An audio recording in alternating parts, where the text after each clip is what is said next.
Të dashur teleshikues të televizionit të shqiptarëve të Amerikës.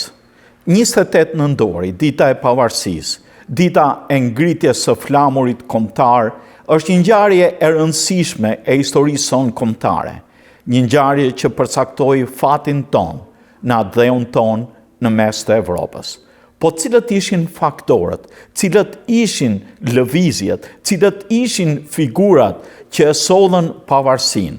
Për të diskutuar këtë dhe më gjërë, kam ftuar profesorin e historisë moderne në departamentin e Utica Schools, profesorin Altin Zaloshnja, për të diskutuar pikërisht mbi këtë gjë, mbi rrugën që Shqipëria mori drejt pavarësisë.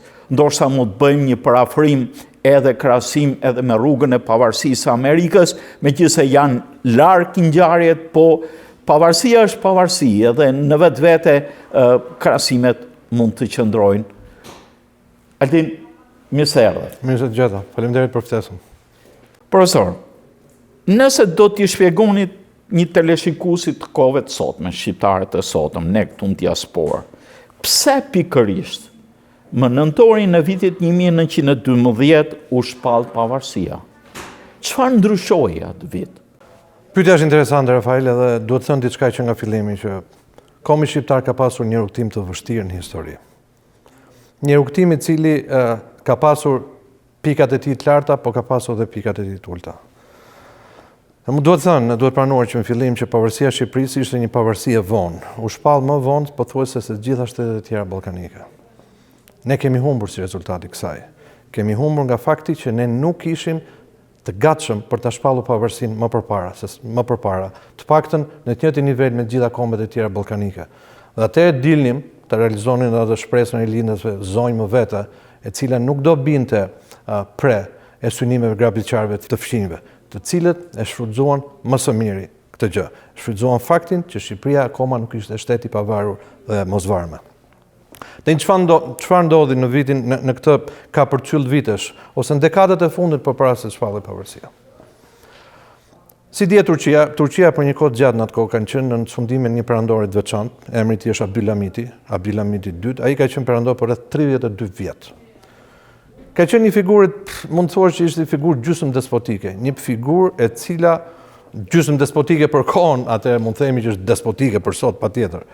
Një figurë e cila u përpoq që të ndalonte një kushtetutë e cila ishte shpallur në vitin 1876, kushtetuta turke, e cila njifte një farë parlamentarizmi në atë kohë dhe njifte edhe të drejtën e kombeve të tjera. Kjo është hyrjeti që quhet?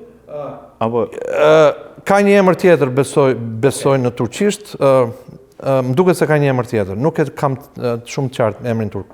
Por, kjo është kushtetutë e cila përpiqet që të jepte këtyre shteteve të tjera ballkanike, shteteve të kombësive që bënin pjesë në perandorinë turke, disa të drejta. Okay? Jo të gjitha të drejtat, po përpiqet që të jepte disa të drejta. Tani, duhet patur parasysh se kur është viti 1876, shtetet e tjera pothuajse Greqia kishte njohur pavarësinë. Revolucioni grek filloi në vitin 1821 dhe u njoh përfundimisht me traktatin Andrianopoulos, që ishte vitit 1829. Në vitin 1832, Greqia u njoh pavarësia. Serbia në këtë kohë ishte principat autonome, domethënë ishte akoma në suzeranitetin e sultanit. Dhe në vitin 1878, kur është momenti i cili ndodhi lufta ruso-turke, në 1877-1878, Turqia u mund keqas dhe u nënshkruaj famshmi Tratati Shën Stefanit, që është një lagje periferike e Stambollit, afërsisht Stambollit. Ky traktat krijoi të ashtu quhetën Bullgari të Madhe. Dhe shumë territore shqiptare, ato territoret e atyre 4 vilajeteve të famshme, u bën pjesë e kësaj Bullgarie të Madhe. Ndërkohë që me Shkupit. Po thosë arrinte deri merrte Kolonjë, merrte Korçën, arrinte deri në Gramsh, u bë një Bullgari stër madhe. Kjo mbështete kryesisht nga interesat ruse. Pra, le ta themi që në fillim se duhet na shërbejë edhe si mësim kombëtar. Rusia gjithmonë ka vepruar në kundërshtim me interesat kombëtare të shqiptarëve. Në çdo moment. Edhe mund bëj edhe faktin edhe ku ka qenë bolshevike Rusia edhe në kohën e komunizmit, një ashtu quhet Bashkimi Sovjetik. Rusia në një mënyrë ose një tjetër ka vepruar gjithmonë kundra interesave tona kombëtare. Dhe ne duhet ta nxjerrim si mësim. Forcimi i Rusisë në çdo vit dhe në çdo situatë është rrezik ekzistencial për kombin ton, për një pjesë ti ose një pjesë tjetër. Atëherë, unë shkruaj ky traktat, fuqitë e mëdha në atë kohë, fuqitë evropiane themi. Amerika ishte më e barazlarguar, nuk merrte pjesë shumë në këto në mishmashin evropian, si themi. Po. Domethënë, këto fuqitë e tjera evropiane ishin 5 të tjera përveç Rusisë, që do ishte Gjermania, ishte Austro-Hungaria, ishte Franca, ishte Anglia dhe ishte edhe Italia. Unë ndodhem përpara këtij fakti që këto duhet që të dillnin, të merreshin me këtë problem në një mënyrë ose një tjetër, se pse kjo hapje shumë e madhe e Rusisë në Ballkan nëpërmjet, si më thon, aleatëve të saj të drejt për drejt, rrezikonte interesat e tyre, panslavizmit. Nuk ishte vetëm Bullgaria, ishte Serbia, ishin gjithë tjerë të cilët ishin përfshirë. Atëherë, për këtë, tani Gjermania ishte shteti i cili sa kishte arritur një bashkim në kancelarin i cili shumë njohur, Otto Bismarckun.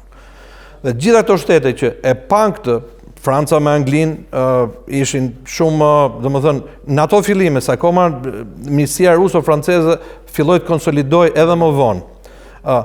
Atëherë, u thrit ky kongres që është kongresi i Berlinit, i cili një nga detyrat e tij kryesore ishte që të kënaqte interesat e Rusisë në kurisë të trojeve shqiptare. Dhe në trojet shqiptare u bën mjet për të paguar interesat e kombeve që Rusia përkrahte në Ballkan.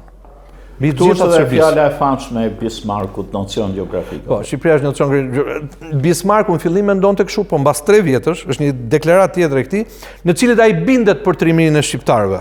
Dhe krahasuar me grekët, dhe thotë që shqiptarët janë me të vërtetë një racë luftarake.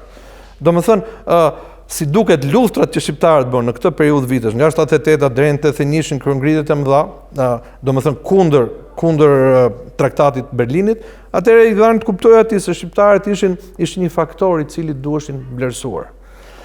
Tani, si lindi kjo frymë dhe si shqiptarët u ndërgjegjësuan. Ne e dim që kemi pasur një lindje të madhe kombëtare. Pas një fjetje gjatë, do thosha, një fjetje gjatë si komb. Edhe një nga, nëse e kthejmë kokën mbrapa në histori dhe bëjmë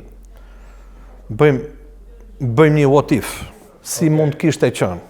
Histori retrospektive, i themi ne, i thonë historianët. Domethënë, nëse gjërat do ishin ndryshe. Çfarë duhet ishte bërë ndryshe? E para, që është simboli numër 1 i kombi dhe veçanërisht shqiptarëve, është gjuha shqipe. Fatkeqësisht, ne nuk arritëm që të shkruanim gjuhën shqipe përpara se tushit të shfaqeshin në hapësirat ballkanike. Nuk kishin një gjuhë të shkruar. Shqipja ishte gjuhë orale, gjuhë e cila trashëgoi brez pas brezi, tregoshin legjendat, tregoi kanuni i Lek Tukajgjinit, kanuni i Skënderbeut ka qenë një tjetër, kanë qenë kanune të tjera edhe vende të tjera të Shqipërisë, por shqipja nuk ishte një gjuhë e shkruar. Dhe kjo ka ndikuar jashtëzakonisht keq mbi kombin ton. Në kuptimin e qytetarisë të zhvillimit në kuptimin që Turqia mbas islamizimit të një pjesë të popullsisë së Shqipërisë, Turqia kishte këtë sistem që quhente sistemi millet. Sistemi millet, po. Sistemi milleteve është një sistem i tillë që gjithë ata që ishin musliman konsideroheshin si turq. Dhe gjuha që duhej folur ishte turqishtja. Të gjithë ata që nuk ishin musliman, për shembull katolikët në Shqipëri ose ortodoksët në jug, ke parasysh, ortodoksët sidomos u konsiderohen si grek. Dhe këtu ishte një aleancë shumë e pashenjtë, dhe duhet ta themi, pa pasur asnjë lloj ndarje ndërmjet patriarkanës së Stambollit edhe sultanatit, të cilët në një mënyrë ose në tjetër filluan të ndanin territorin shqiptar nga ana kulturore. Kjo pjesë është turke, kjo pjesë është greke. Kjo pjesë është greke. Ka pasur dikur në atë kohë, ka pasur me disa qindra shkolla greke në Shqipëri. Shumë e vërtetë edhe në qytete tilla patriotike si Korça deri fund. Ka pasur në Himar, ka pasur në Gjirokastër, ka pasur, është ai nocioni, domethënë ortodoksia për gjitha këto shtete tjera, për Greqinë, për Serbinë, për Rusinë, ka qenë gjithmonë nocioni kombë-shtet. Po. Me shqiptarët kjo nuk ishte, sepse ne ishim 4 konfesione të ndryshme. Ishin shqiptar suni, ishin shqiptar katolik, ishin shqiptar ortodoks dhe ishin shqiptar Bektashi. Kështu që më vonë erdhën edhe të krishterë protestant në Shqipëri, po kjo i takon një periudhë pak më të vonë, fillimit viteve 1900. Kështu që ky sistemi millet, me qenë se shqiptarët i konsideronte si pjesë e perandorisë turke, nuk u lejonte atyre që të kishin gjuhën, që përdonin gjuhën e tyre amtare. Edhe ka vazhduar deri në 12-ën. Ka vazhduar vazhdimisht derisa dolën Gjon Turqit dhe atëherë u riaplikua përsëri ajo kushtetuta e vitit 1876 në disa forma, ku shqiptarët me ngulm kërkonin gjuhën e tyre. Sepse Gjon Turqit që donin unitetin brenda perandorisë. Gjon Turqit janë një grup interesant. Le të themi, fillimet e veta ka nga shqiptar. Quhet Ibrahim Tema. Okay. Ky është ai pari që e krijoi këtë shoqat, dikur quhet Bashkim dhe Përparim, nëse nuk gaboj. Po, dhe ajo që Gjon Turqi donin ishte që ata të krijonin një sistem konstitucional brenda sultanatit, brenda portës lartë. Domethënë që sultani mos ishte ai i cili merrte të gjitha vendimet, mos ishte një tiran praktikisht. Po ishte një kishte një farë kontrolli nga parlamenti. Tani nuk po flasim për monarki konstitucionale siç është Anglia, okay? Ku mbreti ose mbretresha e djeshme Elizabeth nuk merret fare me punët e qeverisë, okay? Kjo është një epokë tjetër. Ajo që donin Gjon Turqit ishte që sultani mos ishte ai që ishte, si themi ne, vet Ali e vet Kadi, që vendoste për gjithçka, eliminonte kundërshtarët politik. Për shembull, policia e Abdulhamitit sekrete ka qenë e niveleve shumë të larta, ka bërë shumë vrasje, mund të themi. Kështu që në këtë kontekst këta kërkonin që të ishte një republik kishte një sens parlamentar, le të themi. Por nuk mund të themi se këta përkrahen çështje shqiptare, megjithëse kishte shumë shqiptarë mes tyre. Edhe Abdulhamiti ishte afër me shqiptarët, mund të themi një farë. Besoj se edhe Ismail Qemali në një moment ishte afër. Besoj se Gani Bey Toptani, që është vllai i Esadit Toptanit, ai ka qenë njeri shumë i afërt, bile në shpurën mbrojtëse të Abdulhamitit II. Kështu që, por, këtë çështja e një kombi nuk shikohet me kë ke mikti tani, kë ke mikti më vonë, okay? Ose unë kam afërsi me sultanin edhe ai do t'ja bëj jetën kombit më të mirë. Jo. Një komb duhet të jenë gjendje që të eci me këmbët e veta. Kështu që, sepse del edhe kjo pyetje tjetër që thonë që turqit i kanë shpëtuar shqiptarët. Okej, atëherë nëse turqit pas kanë shpëtuar shqiptarët nga shovinizmi serb dhe nga shovinizmi grek. Atëherë si është e mundur që këta shqiptar që ishin një komb i cili pretendon që do mbrohet nga të tjerët për një kohë gjatë, nuk mund të vazhdojë të ekzistojë. Se e njëjta gjë mund të thuhet edhe për Bizantin. Okej, Bizanti ishte në Shqipëri për një kohë gjatë. Atëherë, a ndodhi shkombëtarizimi 100% i shqiptarëve? Absolutisht jo.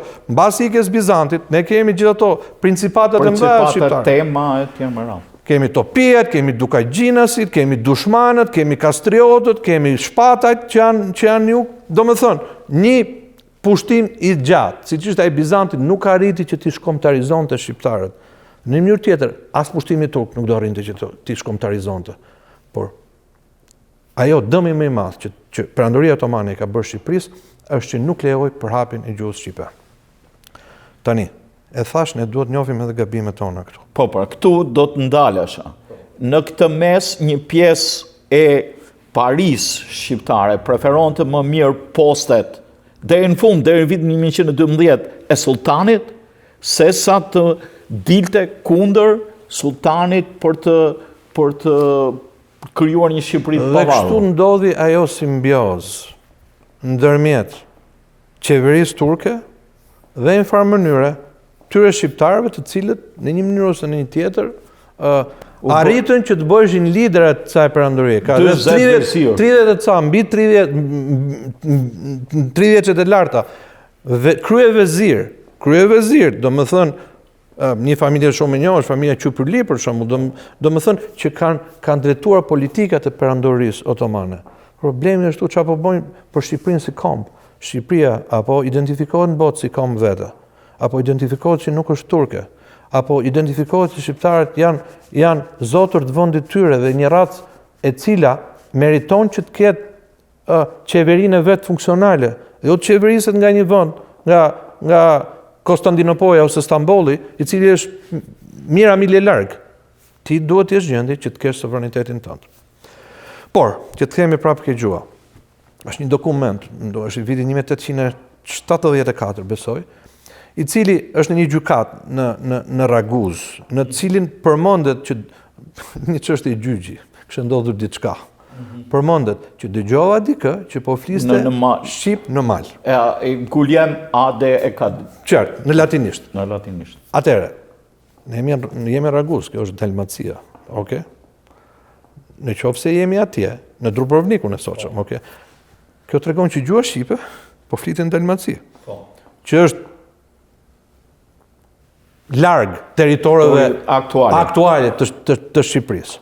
Atëherë në qoftë se ne kemi këtë dokument, i cili tregon që gjua shqipe po flitet atëherë si ka mundësi që ne nuk arrinte të pjëtashkonim gjuhën? Si ka mundësi, sepse pastaj me ardhmën e turqëve u fut ky sistemi për cilën folën.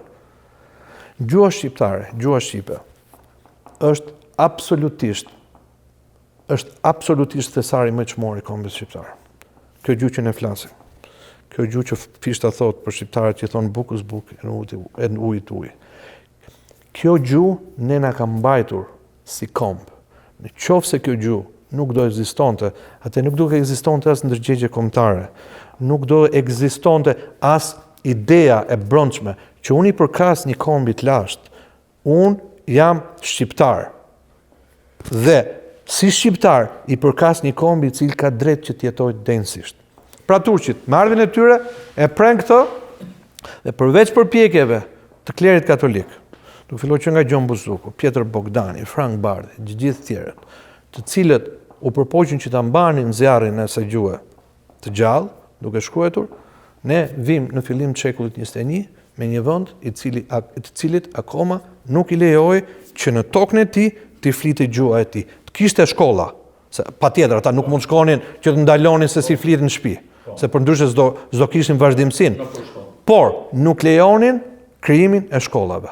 Dhe kjo është krimi më i madh që Perandoria Otomane mbas shumë tjerëve, ndërmjet shumë tjerëve, ka bërë ndaj kombit shqiptar. Po është edhe një veçori tjetër e kombit shqiptar, në krahasim me kombet ballkanike, siç e përmendë indirekt. Fakti që kur e pyet një shqiptar çfarë je ti, ai thot jam shqiptar dhe jam shqiptar musliman.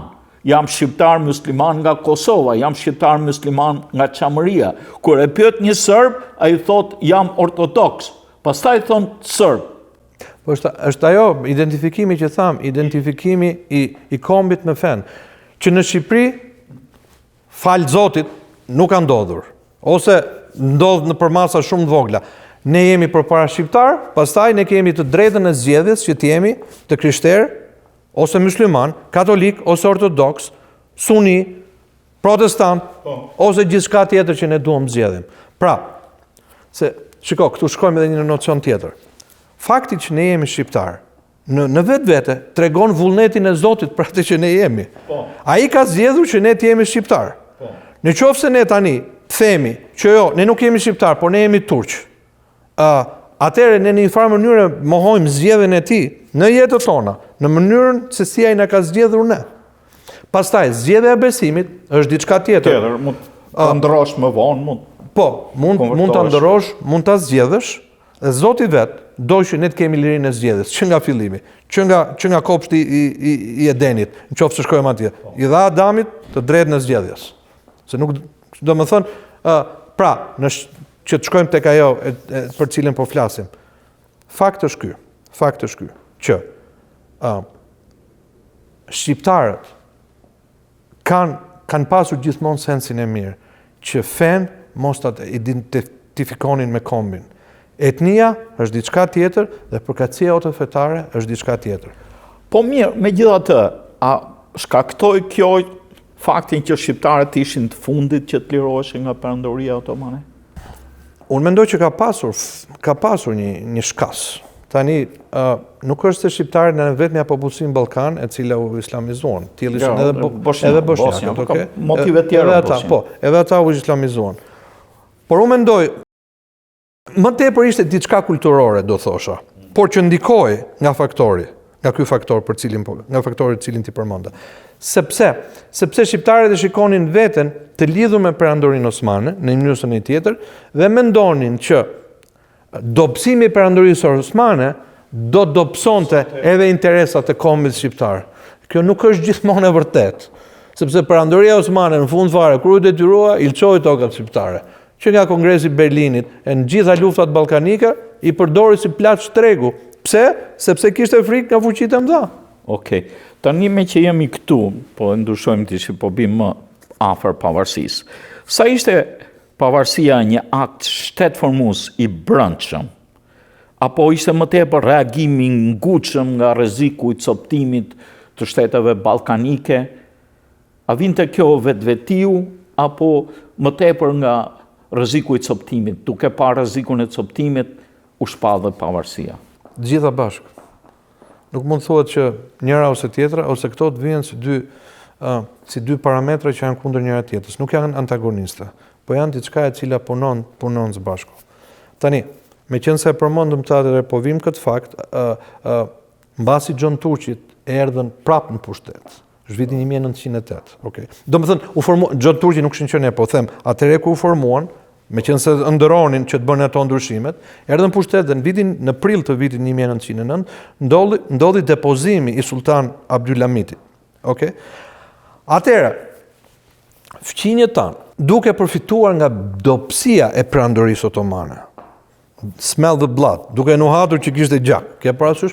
Atëherë filluan një sëri luftrash dhe ideja ishte që ta ngushtonin gjithmonë më tepër perandorinë osmane, po kjo të perandori osmane në kurrizë të kush do ngushtoj në kurrizë të trojeve shqiptare. Kështu që ne ram viktim e asaj që ndodhi, ram viktim e dobësisë perandorisë osmane nga një anë, smurit Bosforit, si quhet, dhe nga ana tjetër, ram viktim e makutrisë, e dëshirës së këtyre fqinjve për të plaçkitur territoret shqiptare. Domethënë, tani, kjo lloj parametri, ky lloj veprimi ose këto lloj ngjarjesh, këto lloj aktesh, njëra mbas tjetër, kanë atë domino efekt. Vjen njëra, vjen tjetra, krijuan ke udhëheqësit shqiptar të kohës. Iden që në qoftë se ne nuk shpejtonim dhe bënim atë që duhet bënim për ta shpallur këtë komb si të pavarur, atëherë ne do vazhdonim, atëherë gjakderdhja jo vetëm do ishte ajo që ishte, me territoret që po merreshin, do vazhdonin të merreshin, por ne ekzistonim, ne vinin pyetje ekzistencën tonë si komb. Kështu që Ismail Qemali, i cili në fillim përkrau John Turqit, tani ishin dy rryma brenda John Turqve. U bë një kongres në Paris, ishte një rrymë e cila donte të jepte më tepër, ishte më liberale, si mund të themi, kryesoi nga një princ, Sadeddin duket si Sabahin, dhe rryma tjetër ishte një tjetër që luftonte vetëm për nacionalizmin turk. Ismail Qemali bënte pjesë ka rryma parë, që për kushtet e John Turqve ishte rryma më pozitive. Nuk ishin pozitiv, po brenda atij realiteti ishte më pozitive. Dhe këta njerëz, dhe patriotët shqiptarë, duke parë që interesat e Shqipërisë po viheshin rrezik, atëherë menduan që ata duhet vepronin me shpejtësi, sepse po mos vepronin, atëherë do ndodhte më e keqja. Tani ka edhe një faktor tjetër. Që këtyre kohërave ishte filluar arsimimi shqip. Pse e bëm atë lidhjen?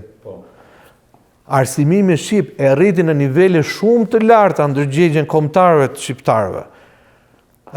Që nga koha e Korçës, ishte formuar Normalia në Elbasan. Përpara pavarësisë, Luiç Gurakuj që ishte tetori i parë i saj, u bën disa kongrese. Kongresi Manastirit. Po, tani aty duhet ndalemi se ajo është një ngjarje e cila unë mund ta vë pothuajse në të njëjtin nivel me pavarësinë. Ngjarja e Kongresit Manastirit. Që lidhet nga fakti i gjuhës që përmend. Njëra solli tjetrën. Por të kthehemi ke pyetja, dhe mund të flasim për Kongresin e Manastirit, që është vitin 1908. Janë të dyja në nëntor, nuk janë larg njëra tjetrës. Pothuajse një javë, diçka e tillë larg. Po. Domethënë, në qoftë se shqiptarët ndërkohë kishin marrë shkollim gjuhën shqipe, në gjuhën e nëmës, dhe po e kuptonin qënien e tyre, atëherë kjo patjetër që solli një botkuptim shumë më të madh tek ata. Prandaj arsimi është kaq i domosdoshëm, sepse ja syt një populli, e bën të kuptoj se kush është, e të bën të kuptoj vlerën që ka. Është si ai njeri i cili mbahet i shtypur për një kohë gjatë dhe me vete mendon që unë nuk bëj dot asgjë. Unë nuk jam gjendje për të bërë asgjë. Unë do jem gjithë jetën në shtypur. Një lloj skllavërie kulturore, mund të themi. Por në momentin që hapet bota dhe ai shikon se ai është në gjendje që të bëjë diçka, atëherë fillon një botë kuptim tjetër për botën. Qofse mund të sjell një shembull, është tamam si ne shqiptarët e Shqipërisë, që jetonin në atë regjim kriminal atje, ku ishin gjithë mbyllur, dhe nuk na jepet mundësia që të shfaqnim vlerat tona personale, kombëtare, krajinore. Okay? Ndërkohë që në këtë vend na jepet plotësisht mundësia që ne të shprehemi se kush jemi. Prandaj ne kemi ka shumë shqiptarë sot, të cilët megjithmonë që po ecin përpara, po shkojnë në universitetet më të mira të këtij vendi, që janë edhe universitetet më të mira të botës, dhe po i tregojnë botës që ne si kombë jemi në gjendje që të shkojmë përpara. Kështu që arsimimi ishte një fakt. Tani, përpjekja e gjithë këtyre shqiptarëve, Ismail Qemalit, Luiç Gurakuqit, Isa Boletini, i cili ishte duke luftuar, ndërkohë janë kryengritjet e mëdha në Kosovë këto kohë, kryengritja e vitit 1910, 1911, nuk duhet harruar kryengritja e Malësisë, okay? Nuk duhet harruar kryengritja e Malësisë sepse për herë të parë u ngrit flamuri shqiptar. Flamuri i Skënderbeut. Ç'do të thotë kjo? Kjo do të thotë që mbas një periudhë shumë gjatë shqiptarët akoma e kishin idenë se kush ishin, kishin përkatësinë e tyre. Tani, flamuri si simbol është simboli i dytë mbas gjuhës. Në qoftë se ti e ke atë flamurin me shqipen dy krenare dhe e shpalos dikur, ose ke një bluzë, si të veshin studentat e mi, ose diçka tjetër, atëherë të gjithë ata që janë rrotull teje do ta dinë se çfarë kombi ti i përfaqëson. Është logo, flamuri është logo jot. E këtë e ringjalli Fajkonica në... Flamuri u zbulua nga Fajkonica. Do më thënë, ai arriti në konkluzionin që ky ishte flamuri i shqiptarëve. Ai bëri research, vajti dhe arriti, kjo ishte stema të cilët kishin kastriotët. Okay? Dhe flamuri i familjes kastriotëve, flamuri Gjonit dhe i herojt ton kombëtar, Gjergj Kastriotit, u bë flamuri i kombit shqiptar. Sikundër duhet të ishte ashtu, sepse Shqipëria në gjithë historinë e saj, nëse mund të them, e marrim vazhdimisht, mund të them që patjetër nuk ka kuptim pa Gjergj Kastriotin si figurë. Do të thënë, nëse ti flet për Shqipërinë, ti patjetër ta përmendësh Gjergj Kastriotin. Dhe kurse si figurë shtetformuese, sidomos në kapërcyllin e viteve që po flasim, patjetër që ngelet atë Byllfrashi, jashtëzakonshëm. Një jashtëzakonshëm. Duke shkuar prap, tani kjo ishte situata e brendshme, por ishin edhe interesat e fuqive të mëdhaja të asaj kohe. Sidomos të Austro-Hungarisë. Sidomos të Austro-Hungarisë, por edhe të Italisë. Të dyave bashkë. Pse? Sepse ato nuk donin daljen e Serbisë në detin Adriatik. Donin që kjo të pengohej me të gjitha mënyrat. Italia për interesat që kishte me Florën, kurse Austro-Hungaria ishte kundër politikave ruse në Ballkan. Nuk donte. Por duhet thënë që nëse ne kemi një komb, tani patjetër Austro-Hungaria kishte interesat e veta. E mbështeti Shqipërinë diku fort dhe diku më pak, okay? Është ajo shprehje e ministrit të jashtëm Kontit Berthold që thotë që Shqipëria, po e perifrazoj, dhe ekzistojnë mbi bajonetat e ushtarëve austro-hungares në një bisedë të tij. Dhe jemi ne që ta mbrojmë me bajonetat tona. Por ne duhet të jemi mirënjohës për atë që Perandoria Habsburgëve, Perandoria austro-hungareze ka bërë për Shqipërinë, sepse në një mënyrë ose në tjetër ata e garantuan edhe atë Shqipëri të cënuar, minimaliste, Shqipërinë politike, themi, që doli si rezultat i konferencës Londrës vitin 1913. Pra, ishte ndërgjegjësimi i popullit shqiptar, përpjekjet e mëdha të gjithë shqiptarëve pozitiv që e donin atë dheun, Ismail Qemalit, Luiç Gurakuqit, që është figurë jashtëzakonisht e lartë, Isa Boletinit, fisëve të Malësisë, shqiptarëve në jug, shqiptarëve në mes, të cilët në një mënyrë ose në tjetër ndonë se kërkesat nuk ishin arritur në momentin që thoshin që ne duhet shkëputemi përfundimisht nga perandoria turke, e kuptonin që kështu nuk mund të vazhdojmë. Është një moment në historinë e Shqipërisë, në janarin e vitit 1912, sulmi i forcave të Isa Buletinit mbi Shkupin. U mor Shkupi. Shkupi u mor. Në atë kohë ishte e hedhur ideja që të kishte një shtet shqiptar me të gjitha territorit, me 4 vilajetet. Me 4 vilajetet. Dhe nuk u vazhdua më tej kjo ide, pati një tërheqje. A është kjo një gabim historik që e vuajmë dhe sot? Patjetër, po mendojmë se nuk them se ishim 100% gati, Rafael, sepse në atë kohë ishim akoma të dyzuar. Sa shumë duhet i kërkojmë në Turqisë. Domethënë, po të shikojmë për shembull memorandumi i Greçës ose libri kuq, që u bën sel Skelmendit, me Luiz Gurakuqi e Ismail Gjemali, okay. Ai, domethënë ishte i hap shumë i madh përpara, por nuk kërkonte det për drejt shpalljen e pavarësisë. Ishte që ushtarët shqiptar ta bëjnë shërbimin këtu, dhe tani, në qoftë se Luiz Gurakuqi e Ismail Gjemali e shkruajtën këtë memorandum, të mbrojtur nga malësorët, duhet të njihet merit shumë e madhe. Atëherë, mendoj që edhe ata po shikonin se si do shkojnë situatat, domethënë çështja ishte se këtu duhet marrësh vendime të shpejta. Një situatë sjell një tjetër, domethënë atëherë, dhe kjo është ajo që Ismail Gjemali kuptoi mirë, ishte diplomat shumë i zoti, jashtëzakonisht i zoti, edhe njeri i veprimit. Nuk mund thjesht të thuash që ishte dorë fort, po i kuptonte situatat dhe vepronte shpejt. Ishte ajo që kuptoi që nëse shqiptarët nuk shpallin pavarësinë, atëherë rrezikoi ekzistenca e kombit shqiptar. Nuk do ishte as kjo Shqipëri që është sot. Po, në rrëfimin tonë historik, Ismail Gjemali paraqitet si figura kyçe dhe është. Po realisht, sa mbështetje kishte ai pas vetes në ato momente? Ja përmendëm disa figura të tjera, ju përmendët. Tani, shiko, Ismail Gjemali jetonte ndërmjet disa shteteve, si themi. Okej, dikur ishte në Afrikë, pastaj erdhi në Greqi, ishte në Stamboll, ishte deputet në parlamentin turk. Domethënë, ai ishte më pranë vendit në cilin ai shikonte se si shkonin ngjarjet. Dhe ky vendi ishte Stambolli, patjetër, sepse aty do merreshin vendime. Në qoftë se fuqitë e mëdha do sulmonin, dhe në qoftë se Serbia do lëshoj përjusisë për të sulmuar, atëherë Turqia ishte ajo që në farë mënyrë do kishte të bënte me situatën, sepse ishte në farë mënyrë territori i saj. Pavarësisht se banohej nga shqiptar.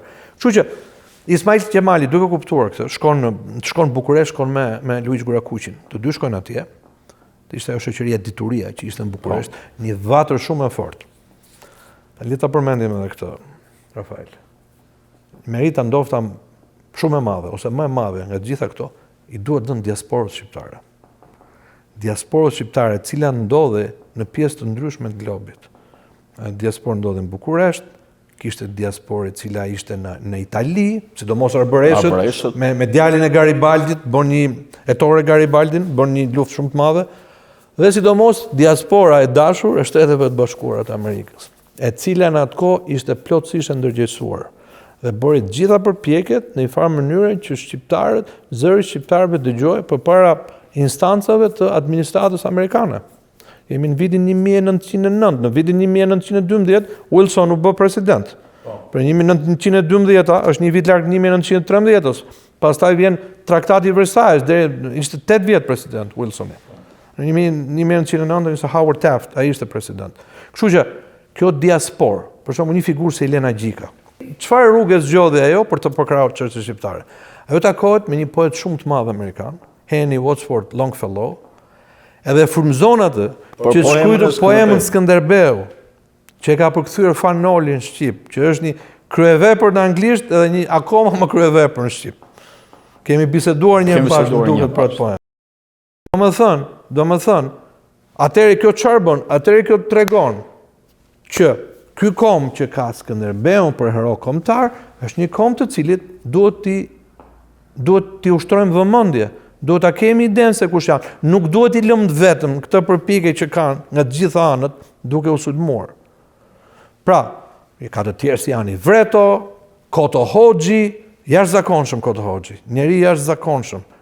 Domethënë që ose pak më përpara është Hoxha Tasini me një kulturë fenomenale. Për të mos folur për të dy vëllezërit e tjerë frashëri. Për Samiun, që ishte filozof, dhe për atë që quhet Bilbili i gjuhës shqipe, Naim Frashëri.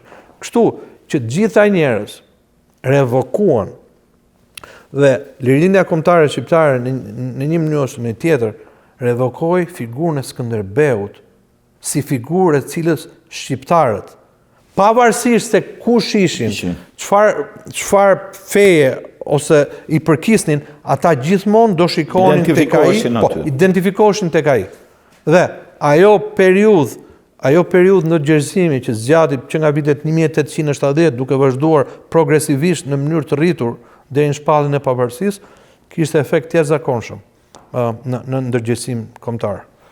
Disa historianë, historinë e pavarësisë shqiptare quhen një mrekulli diplomatike. A pajtojnë me këtë? Jo, 100%. Patjetër që... Dhe çfarë elementesh e përbëjnë këtë që sipas jush? E thamë që mbështetja e Austro-Hungarisë ishte mbështetje esenciale, po një mbështetje e tillë ishte mbështetja italiane, që zakonisht vihet më pak në dukje. Tani, Austro-Hungaria me Italinë ishin rival, se kush do kontrollonte Adriatikun. Duke filluar që Triestia në atë kohë ka pasur në mbretërinë austro-hungareze, ka pasur pjesë, ka pasur plazhi Gradus, ose këto territoret slovene që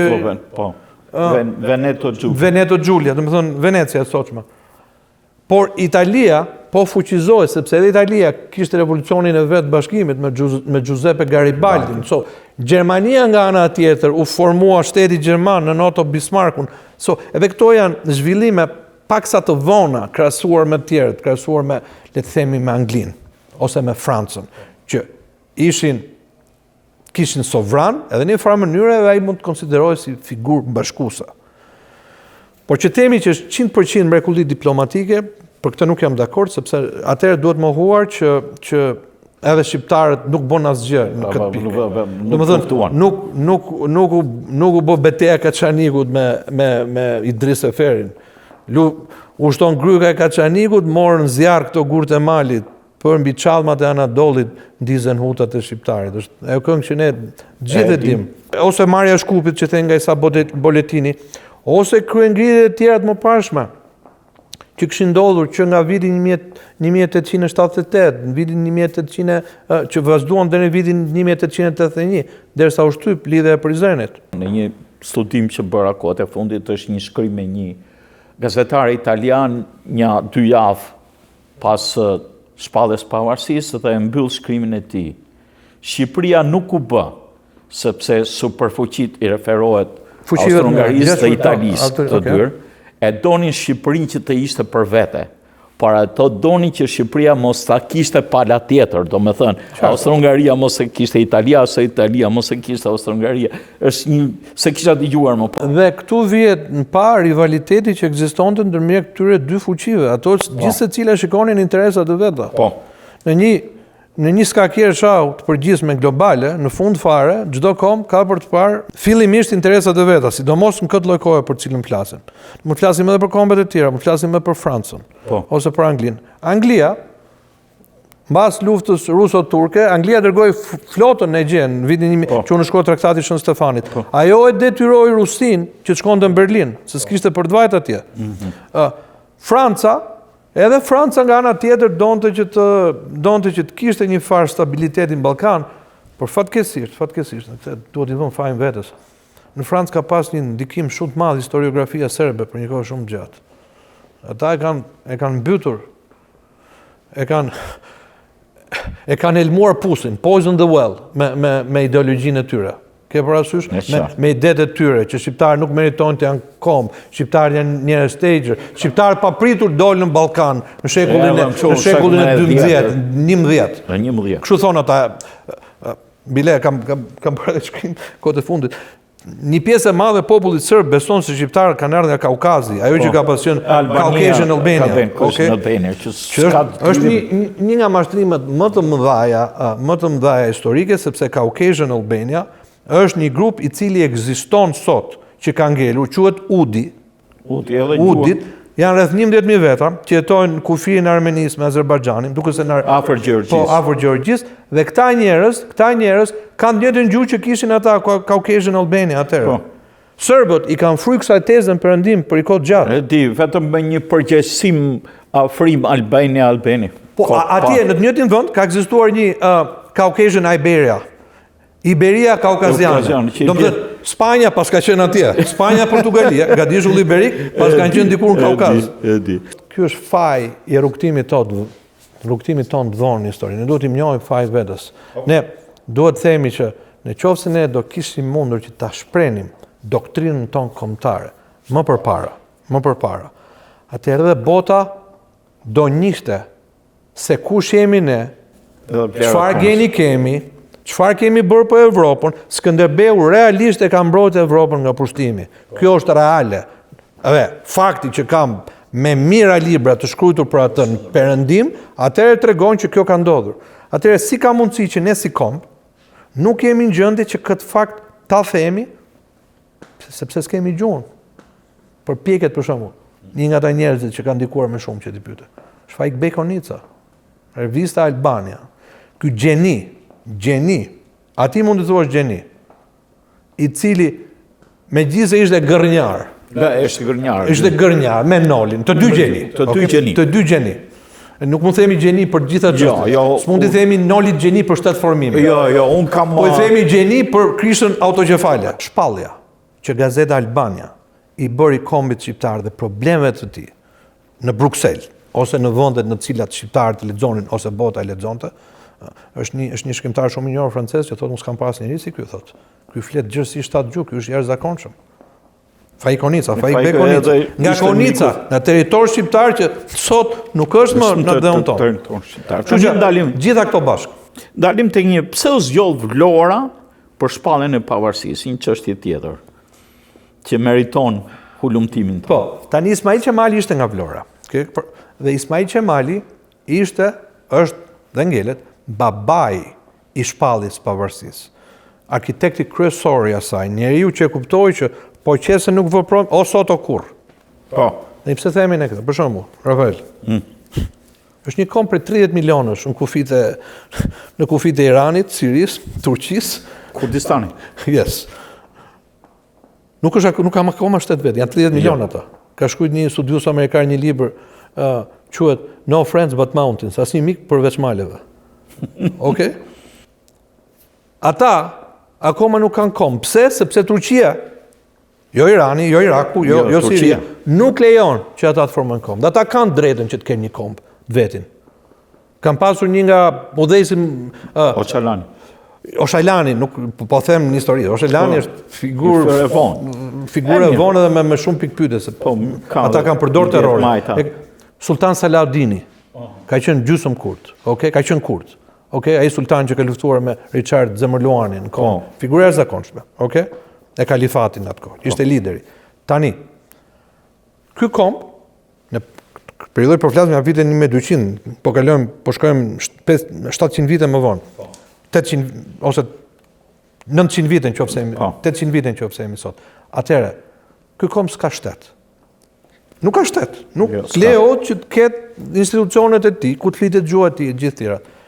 Ne si shqiptar arritëm që ta krijonim një shtet. Edhe kjo në varësi të Ismail Qemalit.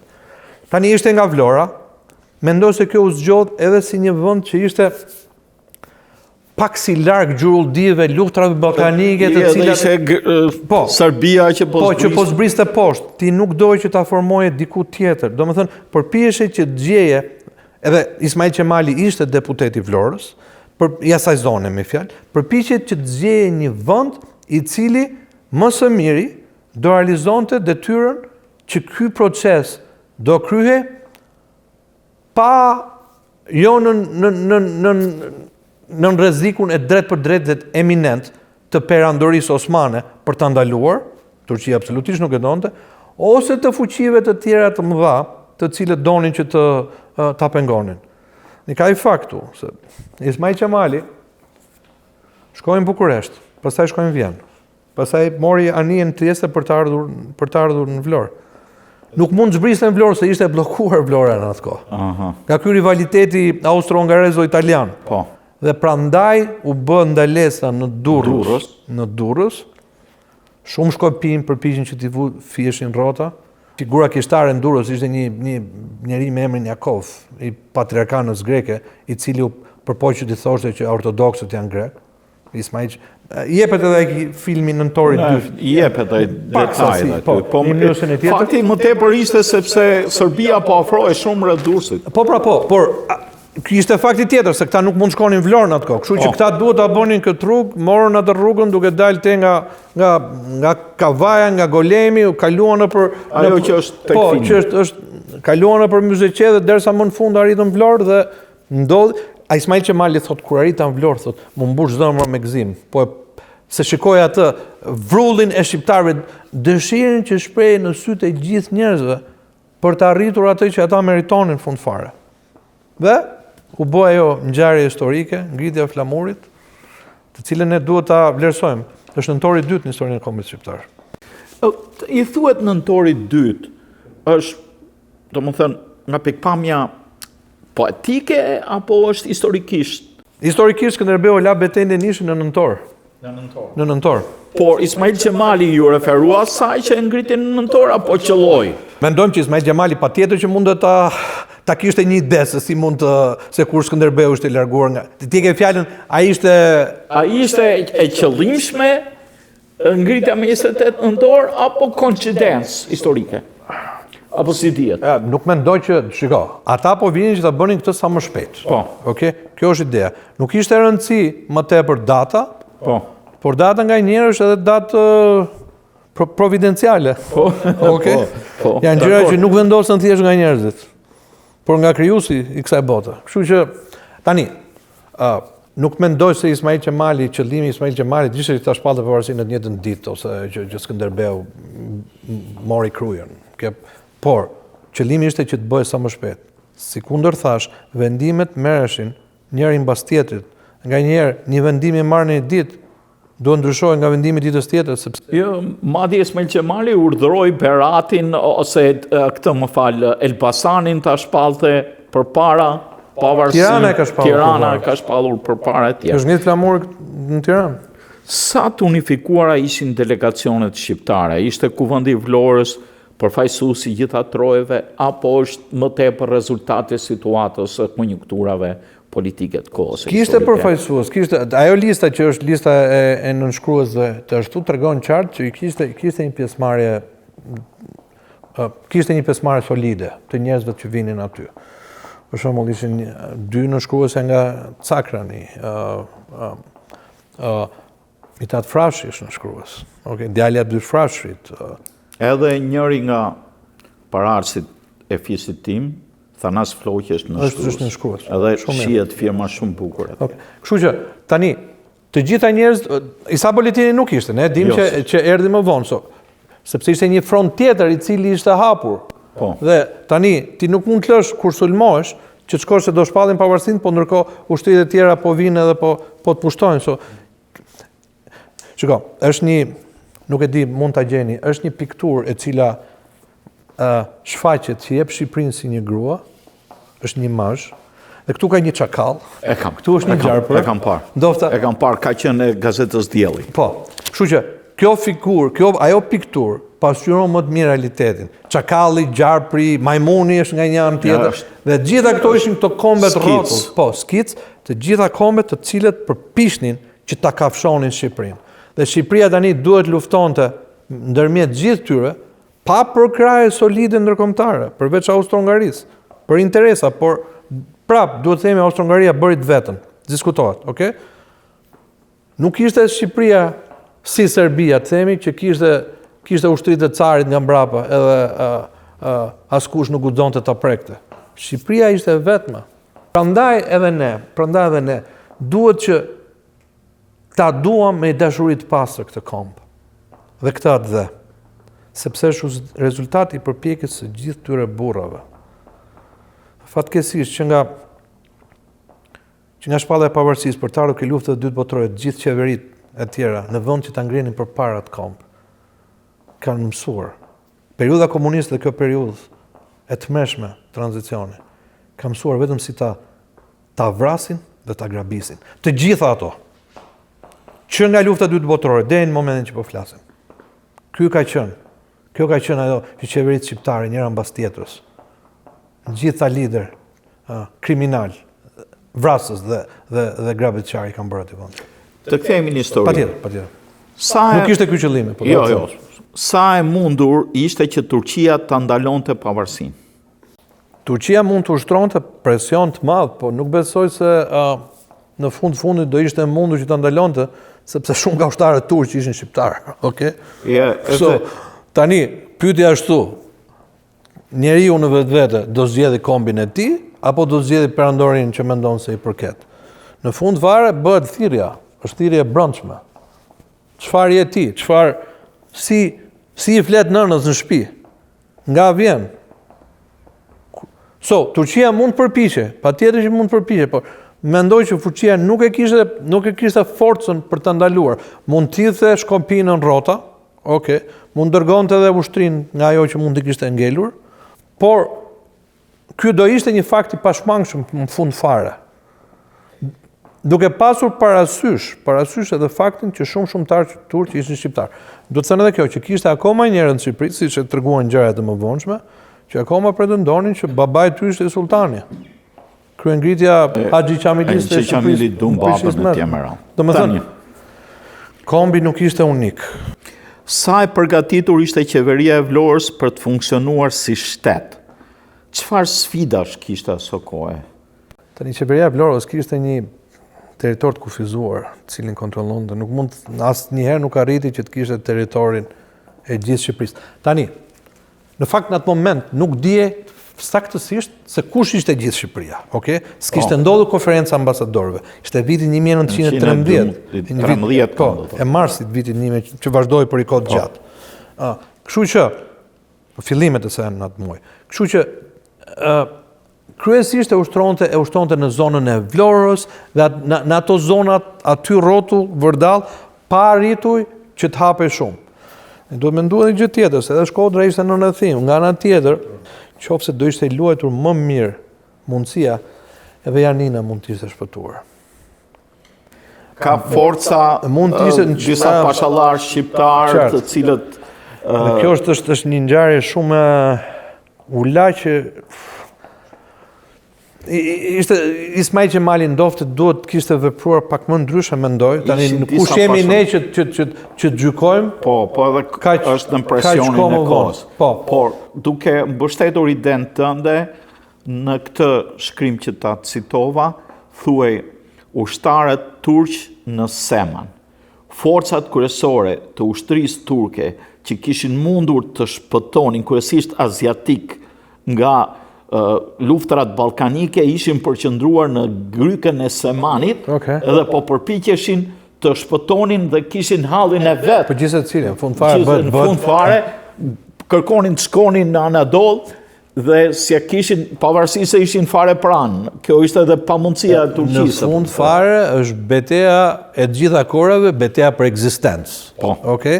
Domethënë kur vjen ke për të ekzistuar, atëherë ti s'e ke më mund as ke sultani, as ke shteti, as ke, domethënë, do mendon të ekzistosh. Po, ajo që thuhet, çdo ushtarët aziatik në Seman, kjo është jashtë çdo logjike. Kështu që gjithsesi, kishte ndikim të kufizuar qeveria shqiptare, nuk arriti. Ismail Qemali, do thosha si ekzekutiv, nuk kishte aq i mirë sa çishte diplomat. Si diplomat. Dy gjëra ndryshme. Edhe në Perat nuk arriti të kishte gjysmë për gjysmë. Janë dy koncepte ndryshme, qenia diplomat dhe qenia ekzekutiv. Kështu që por patjetër që ajo qeveri duhet vlerësuar për atë që bëri, për atë kongres, për kongresin e Shpallës së Pavarësisë që mblodh në Vlorë, që u përpoq që të kishte një farë kështu, e kuptonte ndarjen mes, për shembull, Dom Nikol Kaçori, i cili ishte katolik, u bë zëvendëskretar. Po. Që atëherë filloi kjo që duhet kemi patjetër që bashkimi ndërfetar shqiptar. Që tregonte në fund fare që shqiptarët përpara përkatësisë konfesionale, ose religjioze, ata vendosnin kombin e tyre që është gjëja më e mirë që shqiptarët mund të kenë. Tani, duke mbështetur idenë që diskutuam, disa thonë se pavarësia është e pavarësi pa territor. Bjem dakord me këtë? E ke fjalën kuptimin e kësaj që nuk një shtet që ushtron sovranitet, pa sovranitet do të thosha.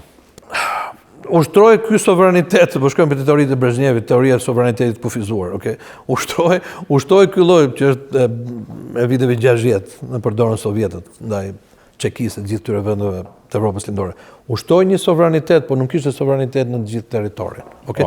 Në kuptimin e fill fjalës, nuk mund të thuhet që ky sovranitet, një nga karakteristikat kryesore të shtetit është ruajtja e kufive. Janë 4, një nga ato është që është edhe problemi që del në Amerikë por ruhet kufiri. Tani, nuk është se ky territor në atë kohë di saktësisht se ku shkonte. Nuk domethënë në qoftë se bëhet ndarja sipas konceptit që territori shqiptar është atje ku flitet shqip, ky territor do shkonte shumë larg. Leskovci, ku luti kombëtare shqiptare, okay? Është territor shqiptar i pastër, ku Shumlia, mos flasim për Medvegjën, Luginën që janë aty. E gjithë Kosova. Territoret shqiptare që fatkeqësisht i mori Mali i Zi. Mali i Zi ka luajtur një rol jashtëzakonisht negativ. Mali i Zi ka vrarë një nga, të paktën mund të themi 2 nga njerëzit më trima shqiptar. Një është Isa Boletini, e tjetri është Çerçis Topulli. Çerçis Topulli u vran fushën e Shtojë në Shkodër. Çerçis Topulli është simboli i Adem Jasharit. Adem Jashari e kishte figurë primare të jetës së tij, Çerçis Topulli. Këtë nuk e di. Jashtëzakonisht. Atë filmi Liria vdekje thonë që shikonte pa ndërprerje. Çerçis Topulli ishte heroi i dashur i Adem Jasharit. A ka mite historike rreth pavarësisë që sot duhen rishikuar me një këndvështrim tjetër? Ne bëm disa këndvështrime këtu.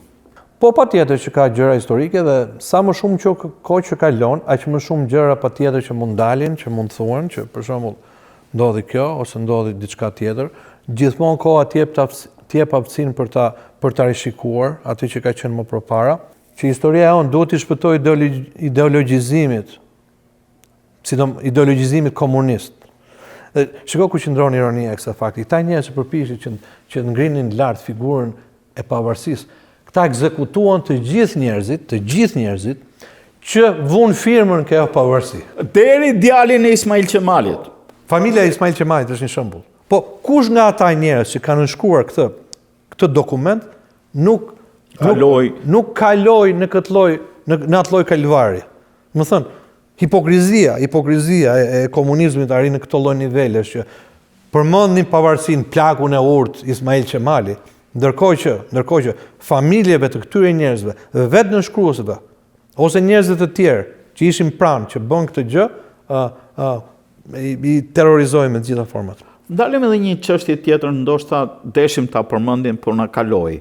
Roli i familjeve të mëdha, që jo vetëm i figurave, po këto figura nuk dolën kot, se dolën nga njerëz të cilët kishin investuar për çështje patriotike dhe shumica e tyre i përkisnin atyre familjeve të mëdha shqiptare që luftuan për independencën, për konceptin që kishin për pavarësinë. Edhe si njihen familjet edhe ndikimet e mëvonshme reakcionare në këtë aspekt, njihen edhe familjet të cilët ishin pjesë e kësaj lufte patriotike. Te këto familjet e mëdha shqiptare që janë rreth në një dokument thotë janë 800 familje të tilla të cilat e bën këtë që të ndodhte. Janë familje të cilat kanë një kontribut të zakonshëm. Përmendur Frashëllin për shembull. Nuk mund të kishte pavarësisë Shqipërisë pa Frashëllin, çe pamundur. Të tre ata kanë luajtur një rol fondamental, njëri me shkrime, tjetri me filozofi dhe tjetri me aksion. Okej? Abdyl Frashi është apostulli i Shqipërisë etnike. Kështu i quhen Abbas Ermeni. Nuk ka figurë tjetër më të madhe që në vitin 1878, duke pasur pozita të fuqishme në shtetin turk, rrezikoi jetën e tij, familjes së tij, u fut në burg për këtë, dhe për të mbrojtur idenë e kombit vet, nga Frashi, nga Danglia, në përmet. Figura çdo rreth kishte Biçakçin në Elbasan për shkak. Familja Ahmet Biçakçiu, i cili e shpalli pavarësinë në Elbasan. Toptanasin në Tiranë. E toptanasit kanë vlera të zakonshme, duhet njohur. Se tani do të veçojmë i sa të pashëm për ato dritje të po vetë. them si familje përgjithsisht. Familja Vlora në Vlorë, e cila është familje nga e cila vjen Ismail Bej Vlora ose Ismail Qemali, okay? Mbiemri origjinal është Vlora, okay? Vrionasit mund të themi. Më fit Libohova, kudo familjen Çamëri, familjen Skrapar, familjen në përbënde tjera. Do më thënë, familjen Shkodër, familjen Malci, familjen Kosovë, shqipëriakisht, familjen Korç. Po ti përmendim gjithë do shkojnë të cilat me një mënyrë ose në tjetër e mbajtën gjallë të shpirtin e ekzistencës kombit shqiptar. Dhe janë këto familje ose bashkë me pjesën tjetër të kombit, pjesën e shëndosh të kombit, të cilën formuan atë bërthamën rreth cilës kombi u bashkua. Familje tjetër, familja Qiriazi. Është jashtëzakonshme. Familja Qiriazi për Shqipërinë është në rolin e edukimit, ka të njëjtën vlefshmëri siç ka familja Frashi në rolin e shtetformimit. Aty që ka bërë familja Qiriazi. Mos harrojmë se vllai ishte në Kongres të Manastirit, mund ta nëse Gjergj Qiriazi. Gjerasimi është një apoll, ka shkruar një libër të jashtëzakonshëm. Këta gjithashtu duhet thënë, nuk duhet lënë mënjan, ishte edhe besimi i tyre të krishterë. Kishin lidhje me familjen Kennedy në Korç, që nuk ishte as katolik as ortodoks, duhet të them. Ishin protestant ose të krishterë, praktikisht, okay? Ata që ne i quajmë evangelist këtu në Amerikë. Përfituan nga një rast që Perandoria Osmane nuk i fuste këto në të konceptin e miletit. Po, së dilin po ishte shoqëria, po të shkojmë më thellë, ishte shoqëria biblike në Londër, e cila pastaj u lejua, ka pasur një njeri i cili quhet Thompson, i cili bëri shpërndarjen, tregon ata që kanë ardhur në Shqipëri, këta misionarët Kennedy që ishin në Korç.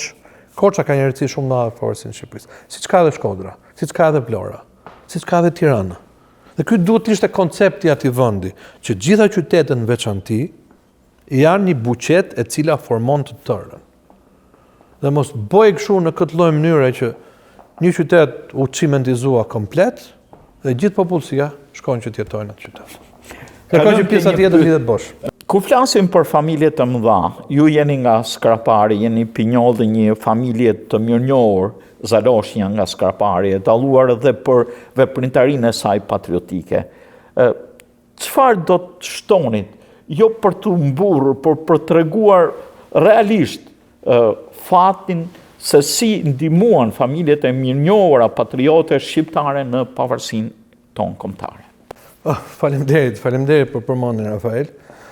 Po, familja ime ka dhënë kontributin e saj, është përpjekur që bëj atë që duhet për Adeon, për kombin, do mos vllai gjyshit tim, Servet Zaloshnja, i cili ndërkohë hapi shkollën e parë shqipe në krajinë e Tomorricës, kjo ndodhet ndërmjet Beratit. Po, ndërmjet lumit Tomorricës dhe Tomorrit, malit Tomorrit.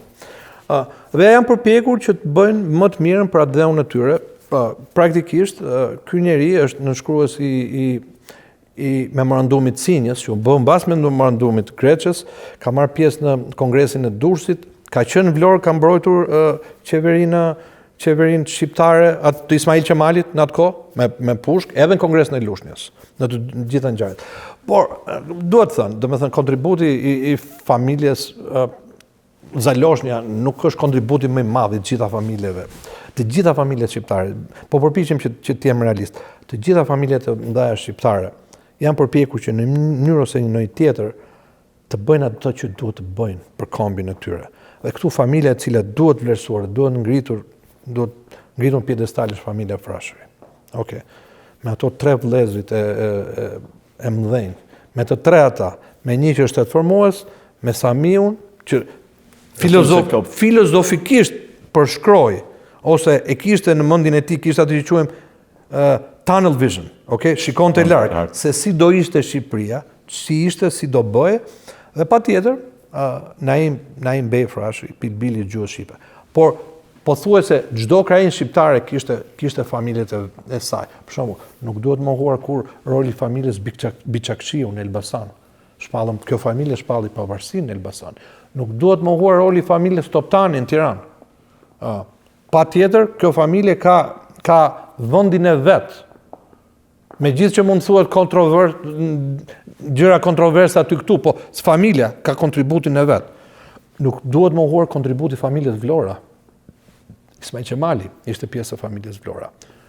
I familjes Vrioni, i familjes Libohova, i familjeve të tjera në gjithë territorin shqiptar, i familjeve në Malsi, i familjeve në Kosovë, i familjeve në Çamri.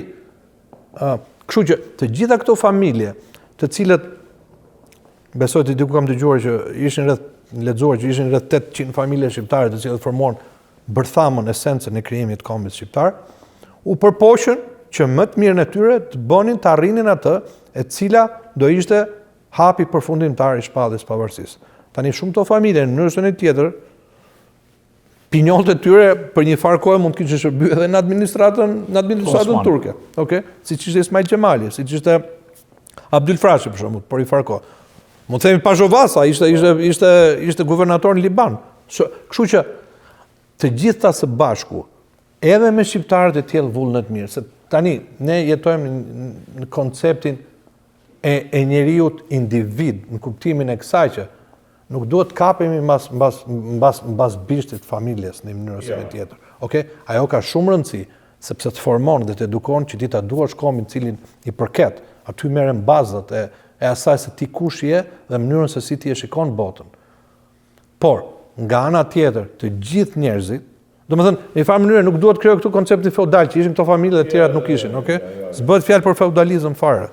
Jo, por duhet veçuar roli. Duhet veçuar roli. Ideja e një Shqipërie natyrale, a është realiste sot? A mund të ketë një bashkim të tokave shqiptare në formën e një integrimi kulturor, gjysmë politik si Bashkimi Evropian, diçka të ngjashme? Mund të themi Shqipëria natyrale, mund të themi Shqipëria etnike, mund të themi si duam. Okej, kjo është ideja. Shqiptar kudo që je. Tani shqiptarët janë ky kom, të cilët me vendimet e Kongresit të konferencës në Londër 1913, gjysma e territorit u la jashtë. Gjysma e popullsisë shqiptare u la jashtë. U la jashtë, gjysma, 50%. Në historinë evropiane ka vetëm një komb që ka avutur një fat të ngjashëm, po jo të nivelin e shqiptare. Është Hungaria, kur mbaroi prandoria austro-hungareze. U shkruaj traktati Trianonit, u la për jashtë ai 1/3. Bohemia, pjesë. Po, u la 1/3 e Hungarisë, që ishin hungarezë etnik. Po shqiptarët nuk ka asnjë komb që rrethohet nga të gjitha anët nga kombi vet, duke filluar që nga Ulqini, nga ana Malit, duke vazhduar, të gjitha 3 liçenet e famshme të Ballkanit janë komplet liçene shqiptare. Liçeni i Shkodrës, liçeni i Prespës, liçeni i Ohrit. Janë komplet jetuar me popullsi shqiptare. Nuk i takon shqiptarit mos ketë as i pjesë ke Prespa e vogël, shumë pak. Shumë pak ke Prespa e madhe. Po thuaj se as nuk e di, 1/4 ke liçeni i Ohrit. Edhe më pak se gjysmën, shumë më pak se gjysmën ke liçeni i Shkodrës.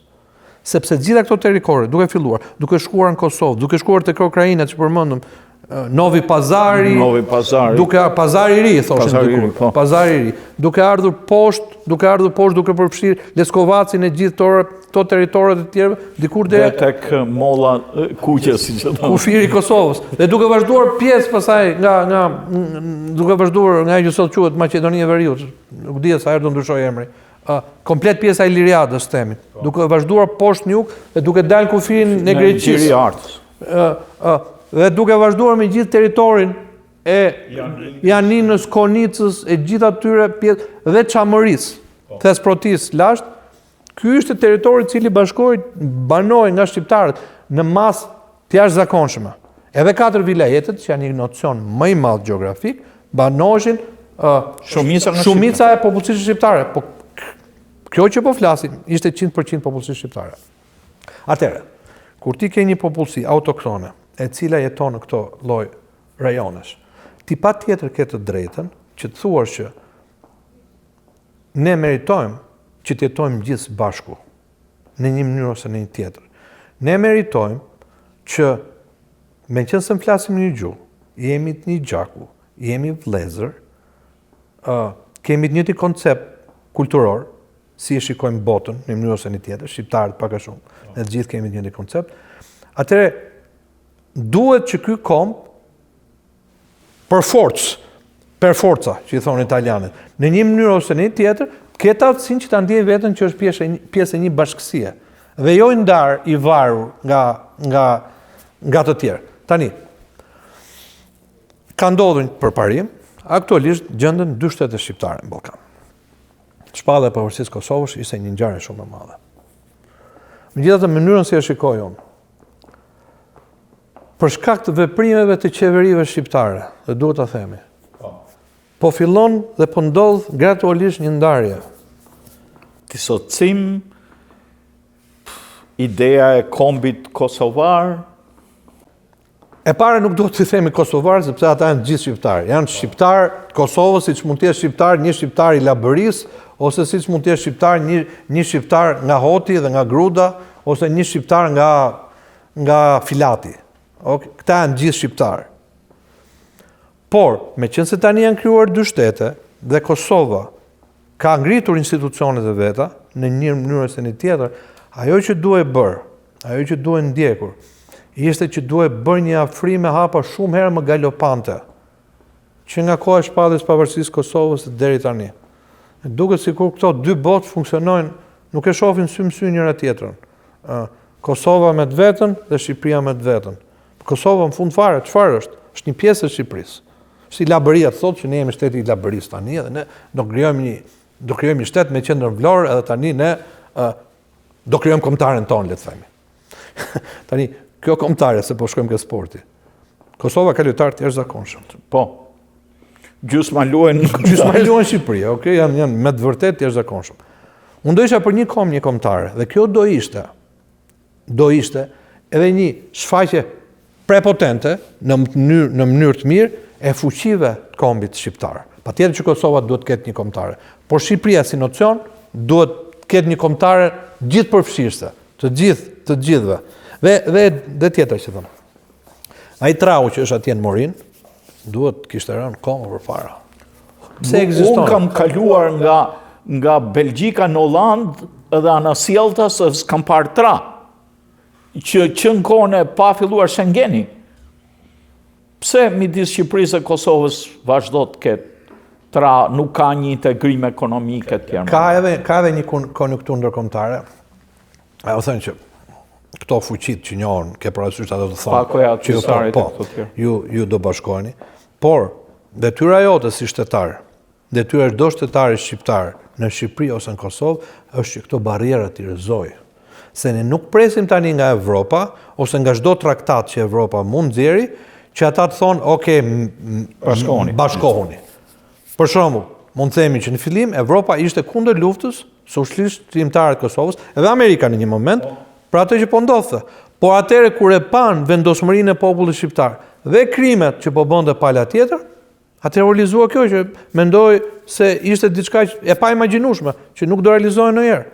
Kështu ti duhet bësh përpjekjen tënde. Dhe këto kushtet që jemi. Unë shpresoj një ditë pa ndikuar fare tek duke parë poshtë ose me urrëti kombet e tjera. Unë mendoj që gjithë secili ka pjesën e vet caktuar nga krijuesi në këtë botë në cilën ne jetojmë. Dhe nuk është problemi thjesht që ne po i marrim territor dikujt tjetër edhe po i shkojmë aty, po i hyjmë në pjesë, si të themi. Por problemi është që shqiptarët duhet ta ndjejnë veten një komb në territoret në të cilat jetojnë, nuk duhet të kenë ndarje. Tani, kjo shkëmbimi i territorit, këto gjëra zakonisht në Evropë ndodhin mbas luftërave. Okej. Do mbas luftës parë botërore, ndodhen mbas luftës dytë botërore. Okej. Ne nuk shpresojmë që të ndodhi një luftë tani që ne të fillojmë të marrim territore. Por nëse ky koncepti i Bashkimit Evropian, po flasim realisht tani, është diçka që mund të ndodhi, atëherë shpresoj që gjitha këto barriera të ulen dhe shqiptarët e Kosovës ta ndiejnë veten 100% sikundër shqiptarët e Shqipërisë, të ndodhi kjo afërsia ndërmjet tyre, ka një çarje, le të themi ka një çarje. Dikur shqiptarët e Kosovës ishin një përqindje jashtëzakonisht madhe për bashkimin e Shqipërisë. E përqindja nuk është aq e madhe sot. Okej? Nga ana tjetër shqiptarët e Shqipërisë kanë ca tendenca që nganjëherë mos të ta shohin me dyshim. Po, ta shohin me dyshim. Kjo prap nuk do ndodhi. Kjo është shumë rrezikshme. Nëse ka një figurë e cila duhet përmendur është kjo. Abdul Frashi, vajtim për Izrael, organizoi një kongres, u bë lideri i tij në një vend që ishte larg origjinës së tij familjare. Dhe ne të gjithë duhet kemi këtë lloj botkuptime, këtë lloj mendje hapje, që çdo që nëse ti nga Peja ose nga Prishtina, nga Durrësi, ose nga Peshkopia, nga Dibra, ose nga Arseka, nga Kolonja, ose nga Prespa, okay? Ti je shqiptar, sepse në fund fare edhe lëvizjet mëdha, për shembull, Prespa që sot shumica e madhe janë njerëz nga Kolonja të cilët kanë shkuar atje, okay?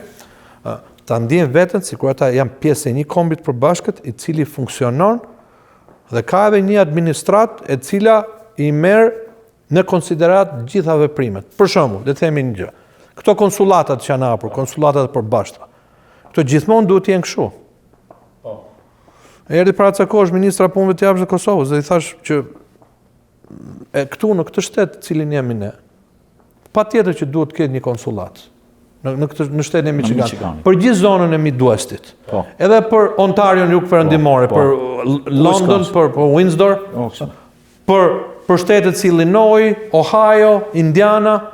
Domethënë, që një shqiptar sot nga ne të shkojë dhe të marrë pasaportën në shtetin e tij, duke qenë në Amerikë, duhet shkojë edhe të aplikojë në New York. Amin, kush mund ta bëjë këtë për një njerëz të vjetër? Kështu që nëse ka një sens patriotizmi në gjitha këto qeverit që janë, ka ngelur një fije të tillë, këto të gjithë bashkë duhet bashkohen, duhet udhëhequr nga qeveria shqiptare, okay?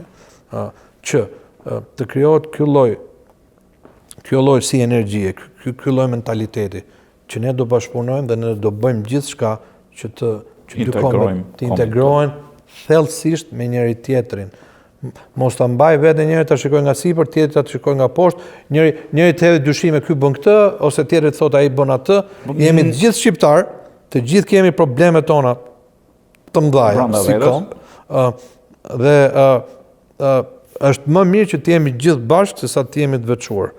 Porosia e Skënderbeut, që i la Gjonit, nëse rinit bashkuar, nuk mposhteni. Përndryshe po bëhet si ato shkopat një nga një, keni për tu coptuar. Ju faleminderit, profesor, ju faleminderit për analizën e thellë, historike me fakte, por edhe pasionante të çështjeve tona të historisë kombëtare, të kësaj date të rëndësishme, siç është festa 28 nëntorit, dhe rezonancën e kësaj ngjarje të rëndësishme në historinë tonë kombëtare, por dhe në historinë e kombit shqiptar në ditët tona. Ju faleminderit. Faleminderit për intervistën, edhe do ta mbyllja duke thënë, gëzuar festën e pavarësisë, gjithë shqiptarët kudo që të janë, rroft Shqipëria dhe shqiptarët kudo që të janë, në të gjitha territoret e tyre etnike, dhe gëzuar. Gëzuar. Dashur teleshikues, mbaruam këtë intervistë me profesorin e mirënjohur të historisë, Altin Zaloshnja, me cilën dam disa këndvështrime jo aq formale, por mjaft domethënëse për historinë tonë kombëtare. Mirë takoheshim në emisione të tjera.